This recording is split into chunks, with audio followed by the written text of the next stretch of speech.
ओम नमः शिवाय। जय श्री राम। राधे राधे मित्रों, कैसे आप सभी लोग। आशा करता हूँ हमेशा की तरह आप लोग कुशल मंगल से होंगे, अच्छे से होंगे, स्वस्थ होंगे, दूसरों की सहायता कर रहे होंगे और अपने परिवारजनों के साथ खुशी खुशी जीवन व्यतीत कर रहे होंगे। ऐसी दुआएं मनोकामना मैं भगवान से आप लोगों के लिए हमेशा से करता हूँ। मैं अंकित आप सभी लोगों का आपके अपने चैनल में हार्दिक स्वागत करता हूँ, अभिनंदन करता हूँ। तो आज आप लोगों के सामने फिर से प्रस्तुत हूँ आपके समक्ष पद्म पुराण को के सृष्टि खंड को लेकर। तो लास्ट सेशन में हम लोगों ने जो स्टोरी देखी थी वो थी हमारे पास लक्ष्मण जी का प्रादुर्भाव किस तरीके से हुआ, समुद्र मंथन में कौन कौन सी चीजें मिली और किस तरीके से कुशलता पूर्वक विष्णु जी ने अमृत पान देवताओं को कराया था, असुरों को नहीं। ठीक है, अगर आपने वीडियो को चेकआउट नहीं किया है तो जाके बिल्कुल पहले उस वीडियो को जाके देखें और फिर इस वीडियो को आप कंटिन्यू कर सकते हैं। लिंक जो है डिस्क्रिप्शन बॉक्स में अवेलेबल है। तो आप जाके उसको पहले सुनिए, फिर इसके बाद आप इसको कंटिन्यू कर सकते हैं। तो अगर इस तरीके की आपको वीडियो अच्छी लग रही है तो प्लीज़ जो है लाइक करें, वीडियो को शेयर करें अपने परिजनों मित्रों के साथ, ताकि वो भी इस तरीके की वीडियो का इंफॉर्मेशन का लाभ उठा सकें। और अगर आप पहली बार हमारे चैनल पर विजिट किया हुआ है तो चैनल को सब्सक्राइब करें और बेल आइकन को प्रेस करें, ताकि लेटेस्ट से लेटेस्ट वीडियो की इंफॉर्मेशन आप तक पहुंच सके। तो आज के इस सेशन में हम लोग जानेंगे कि सती जी ने अपना देह त्याग क्यों किया और महाराज म- महाराज या भगवान रुद्र जी ने दक्ष जी का यज्ञ विध्वंस क्यों किया। तो चलिए बिना देर करते हुए भगवान का ध्यान लगाइए आप भी। ठीक है, और ध्यान लगाकर हम लोग स्टार्ट करेंगे। तो वक्रतुंड महाकाय सूर्यकोटि समप्रभा निर्विघ्नं कुरु मे देव सर्वकार्य सर्वदा। जय श्री गणपति बप्पा मोरिया। जय श्री राम। ओम विष्णवे नमः। ओम नमो नारायण। ओम नमो भगवते वासुदेवाय। तो चलिए भगवान का ध्यान लगा के आप लोग सुनिए, मैं आपको सुनाता हूँ। सती का त्याग और दक्ष यज्ञ विध्वंस। भीष्म जी ने पूछा कि हे ब्राह्मण, दक्ष कन्या सती तो बड़ी सुलक्षणा थी, उन्होंने अपने शरीर का त्याग क्यों किया तथा भगवान रुद्र ने किस कारण से दक्ष के यज्ञ का विध्वंस किया। पुलस जी ने कहा, हे भीष्म, प्राचीन काल की बात है। दक्ष ने गंगा द्वार में यज्ञ किया, जिसमें उसमें देवता, असुर, पितर और ब्रह्मर्षि और महर्षि सब बड़ी प्रसन्नता के साथ पधारे। इंद्र सहित देवता, नाग, यक्ष, गरुण, लताएं, औषधिया, कश्यप, भगवान अत्रि, मैं, पुलह, क्रतु, प्राचेतस, अंगिरा तथा महातपस्वी वशिष्ठ जी भी उपस्थित हुए। वहां सब ओर से बराबर वेदी बनाकर उसके ऊपर चातुर्होत्र की स्थापना हुई। चातुर्होत्र मीन्स होता, अधर्वयु, उद्याता और ब्रह्मा, इन चारों के द्वारा संपन्न होने वाले यज्ञ को चातुर्होत्र कहते हैं। इस उस यज्ञ में महर्षि वशिष्ठ, होता, अंगिरा, अर्धवरु, अर्धवर्यु, बृहस्पति, उद्दाता तथा नारद जी ब्रह्मा हुए। जब यज्ञ कर्म आरंभ हुआ और अग्नि में हवन होने लगा, तब उस समय तक देवताओं के आने का क्रम जारी रहा। स्थावर और जंगम सभी प्रकार के प्राणी वहां उपस्थित थे। इसी समय ब्रह्मा जी अपने पुत्रों के साथ आकर यज्ञ के सभासद हुए तथा साक्षात भगवान श्री विष्णु भी यज्ञ की रक्षा के लिए वहां पधारे। आठों वसु, बारहों आदित्य, दोनों अश्वनी कुमार, 49 मरुद्गण तथा 14वां मनु भी वहां आए थे। इस प्रकार यज्ञ होने लगा, अग्नि में आहुतियां पड़ने लगी। वहां भक्ष्य भोज्य सामग्री का बहुत ही सुंदर और भारी ठाट बाट था। ऐश्वर्य की पराकाष्ठा दिखाई देती थी। चारों ओर से 10 योजन भूमि यज्ञ के समारोह से पूर्ण थी। वहां एक विशाल वेदी बनाई गई थी जहां सब लोग एकत्रित थे। शुभ लक्षणा सती ने इन सारे आयोजनों को देखा और यज्ञ में आए हुए इंद्र आदि संपूर्ण देवताओं को लक्ष्य किया। इसके बाद वे अपने पिता से विनय युक्त बोली, विनय युक्त वचन बोली कि सती ने कहा, हे पिताजी, आपके यज्ञ में संपूर्ण देवता और ऋषि पधारे हैं। देवराज इंद्र अपनी धर्म पत्नी सची के साथ ऐरावत पर चढ़कर आए हैं। पापियों का दमन करने वाले तो धर्मात्माओं के रक्षक परम धर्मिष्ठ यमराज भी धूमोड़ा के साथ दृष्टिगोचर हो रहे हैं।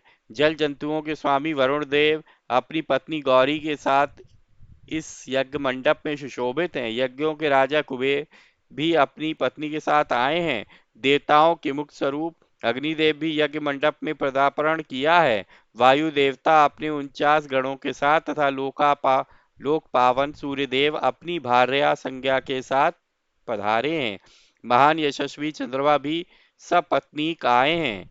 आठों वसु और दोनों अश्वनी कुमार भी उपस्थित हैं। इनके सिवा वृक्ष, वनस्पति, गंधर्व, अप्सराएं, विद्याधर, भूतों के समुदाय, बेताल, यक्ष, राक्षस, भयंकर कर्म करने वाले पिशाच तथा दूसरे दूसरे प्राणीधारी जीव भी यहाँ पे मौजूद हैं। भगवान कश्यप शिष्यों सहित वशिष्ठ जी, पुलह, सनकादि महर्षि तथा भूमंडल के समस्त पुण्यात्मा राजा यहाँ पे पधारे हैं। अधिक क्या कहूँ, ब्रह्मा जी की बनाई हुई सारी सृष्टि यहाँ पहुंची है। ये हमारी बहनें हैं, ये भांजे हैं और ये बहनोई हैं। ये सब के सब अपनी अपनी स्त्री, पुत्र और बांधवों के साथ यहाँ उपस्थित दिखाई देते हैं। आपने दान मानादि के द्वारा इन सब का यथावत सत्कार किया है। केवल मेरे पति भगवान शंकर ही इस यज्ञ मंडप में नहीं पधारे हैं। उनके बिना यह सारा आयोजन मुझे सूना सूना सा ही जान पड़ता है। मैं समझती हूँ आपने मेरे पति को निमंत्रण नहीं किया है। निश्चय ही आप उन्हें भूल गए हैं। इसका क्या कारण है, मुझे सब बताइए, सब बातें बताइए। पुलस जी कहते हैं, प्रजापति दक्ष ने सती के वचन सुने। सती उन्हें प्राणों से भी अधिक बढ़कर प्रिय थी। उन्होंने सती के स्नेह में डूबी हुई परम सौभाग्यवती पतिव्रता सती को गोद में उठा लिया और गंभीर होकर कहा, भे बेटी सुनो, जिस कारण से आज मैंने तुम्हारे पति को निमंत्रित नहीं किया है, वह सब ठीक ठीक बताता हूँ।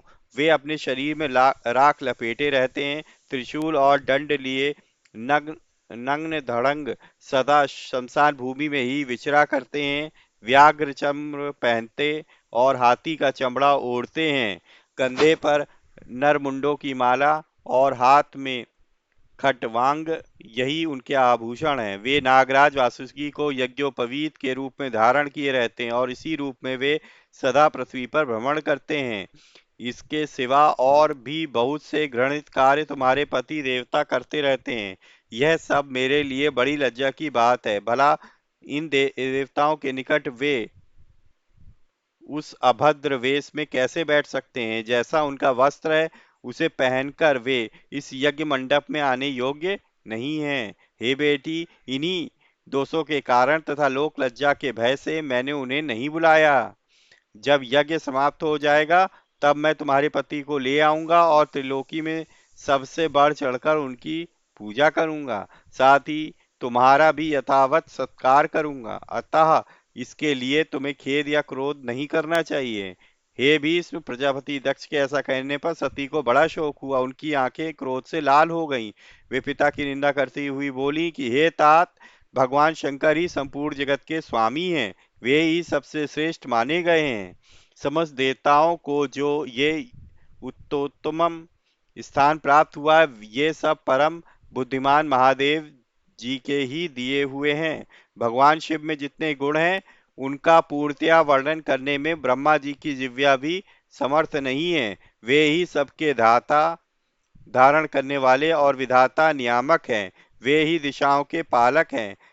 भगवान रुद्र के प्रसाद से ही इंद्र को स्वर्ग का आधिपत्य प्राप्त हुआ। यदि रुद्र में देवत्व है, यदि वे सर्वत्र व्यापक और कल्याण स्वरूप हैं, तो इस सत्य के प्रभाव से शंकर जी आपके यज्ञ का विध्वंस कर डालें। इतना कहकर सती योगस्थ हो गई। उन्होंने ध्यान लगाया और अपने शरीर से प्रकट हुई अग्नि के द्वारा अपने को भस्म कर दिया। उस समय देवता, असुर, नाग, गंधर्व और गुहक, यह क्या कहते ही रह गए, किंतु क्रोध में भरी हुई सती ने गंगा के तट पर अपने देह का त्याग कर दिया। गंगा जी के पश्चिमी तट पर वह स्थान आज भी सौनक तीर्थ के नाम से प्रसिद्ध है।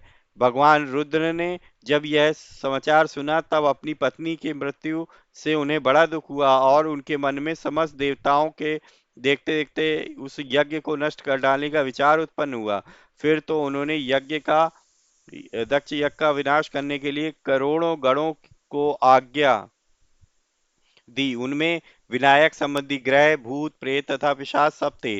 यज्ञ मंडप में पहुंचकर उन्होंने सब देवताओं को परास्त किया और उन्हें भगाकर उस यज्ञ को तहस नहस कर डाला। यज्ञ नष्ट हो जाने से दक्ष का सारा उत्साह जाता रहा। वे उद्योग शून्य होकर देवाधिदेव पिनाकधारी भगवान शिव के पास डरते डरते गए और इस प्रकार बोले, हे देव, मैं आपके प्रभाव को नहीं जानता था। आप देवताओं के प्रभु और ईश्वर हैं। इस जगत के अधीश्वर भी आप ही हैं। आपने संपूर्ण देवताओं को जीत लिया। हे महेश्वर, अब मुझ पर कृपा कीजिए और अपने सब गणों को लौटाइए। दक्ष प्रजापति ने भगवान शंकर की शरण में जाकर जब इस प्रकार उनकी स्तुति और आराधना की, तब भगवान ने कहा कि हे प्रजापति, मैंने तुम्हें यज्ञ का पूरा पूरा फल दे दिया। तुम अपनी संपूर्ण कामनाओं की सिद्धि के लिए यज्ञ का उत्तम फल प्राप्त करोगे। भगवान के ऐसा कहने पर दक्ष ने उन्हें प्रणाम किया और सब गणों के देखते देखते ही वे अपने निवास स्थान को चले गए। उस समय भगवान शिव अपनी पत्नी के वियोग से गंगा द्वार में जाकर रहने लगे। हाय, मेरी प्रिया कहाँ चली गई? इस प्रकार कहते हुए वे सदा सती के चिंतन में लगे रहते थे। तदंतर एक दिन देवर्षि नारद महादेव जी के समीप आए और इस प्रकार बोले, हे देवेश्वर, आपकी पत्नी सती देवी जो आपको प्राणों के समान प्रिय थी, देह त्याग के पश्चात इस समय हिमवान की कन्या होकर प्रकट हुई हैं। मेना के गर्भ से उनका आविर्भाव हुआ है। वे लोक के तात्विक अर्थ को जानने वाली थीं। उन्होंने दूसरा शरीर इस समय दूसरा शरीर धारण किया है। नारद जी की बात सुनकर महादेव जी ध्यानस्थ हो देखा कि सती अवतार ले चुकी हैं। इससे उन्होंने अपने को कृत्य कृत्य माना और स्वस्थ चित्त होकर रहने लगे। फिर जब पार्वती देवी यौवनावस्था को प्राप्त हुई, तब शिव जी ने पुनः उनके साथ विवाह किया।